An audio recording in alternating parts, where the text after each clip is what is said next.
The music room went dead silent. Every student froze as Justin's fingers touched the keys.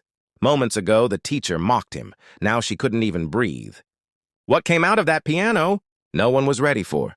St. Edward's Academy, where excellence was expected, and difference was dissected. Justin Harvey, a quiet black student with tired eyes and calloused hands, had transferred just 2 weeks ago.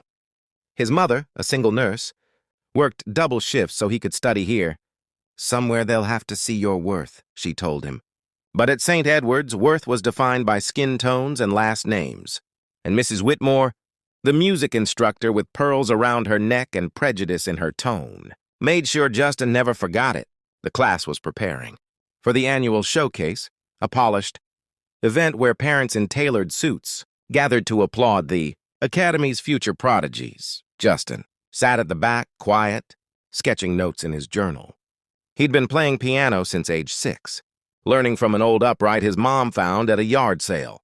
Music was his peace, but he didn't tell anyone that. Until that morning. "Mr. Harvey," Mrs. Whitmore said, her voice slicing through the chatter, "you've been rather quiet, haven't you? Tell me, do you play any instruments?" Justin hesitated. "Yes, ma'am, piano." Her lips twitched. "Piano?" She chuckled. "Well, that's a surprise. Why don't you show us then?" The class snickered. Some whispered, "This should be good." Justin shifted uncomfortably. "I didn't mean—" "Oh, come now," she interrupted, waving him toward the front. "Surely a piano player like you isn't shy. Let's see what you can do." Her tone wasn't curious, it was mocking. The kind of mockery that comes from someone who already decided what your worth is. The whispers grew louder. Justin stood slowly and walked to the grand piano, a polished Steinway that gleamed under the fluorescent light. He sat down, hands trembling, heart pounding. In his mind, he heard his mother's voice. "Don't play for them to like you, baby. Play so they remember you can't be silenced." He took a deep breath and pressed the first key. At first, the sound was soft, hesitant. Then it grew, fluid, rich, alive. It wasn't a recital piece. It wasn't something in the textbook. It was his own composition.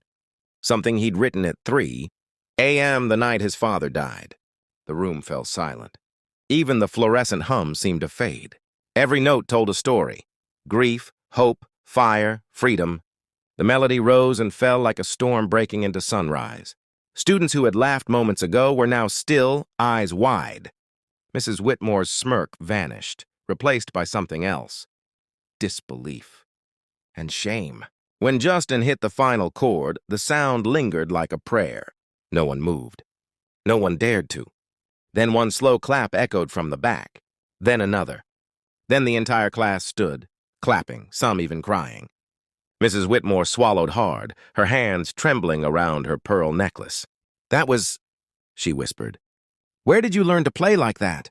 Justin looked up, calm, steady. "My mom taught me," he said. "On a broken piano. She said music can't see color, only truth." If you're enjoying this story so far, make sure to like, subscribe, and turn on post notifications, because what happens next will leave you speechless. Ready? Let's get back to it. The following week, the school buzzed about the boy who silenced the room. Parents, teachers, even the headmaster heard about the impromptu performance. Mrs. Whitmore tried to ignore it. She gave him lower grades, avoided eye contact, tried to reassert her control. But the truth had already escaped. When the night of the showcase arrived, the students lined up in their suits and gowns. Justin waited quietly at the edge of the stage. His name wasn't on the program. Mrs. Whitmore had forgotten to include him. But the headmaster had other plans. Just as the final act ended, he took the microphone. "Before we close," he said, "there's one more performance you all deserve to hear." Mrs. Whitmore froze. "Please welcome Justin Harvey." The applause erupted. Justin walked onto the stage, calm and graceful. The spotlight hit his face as he sat at the piano again, the same Steinway that once mocked him. He didn't play for applause. He didn't play for forgiveness.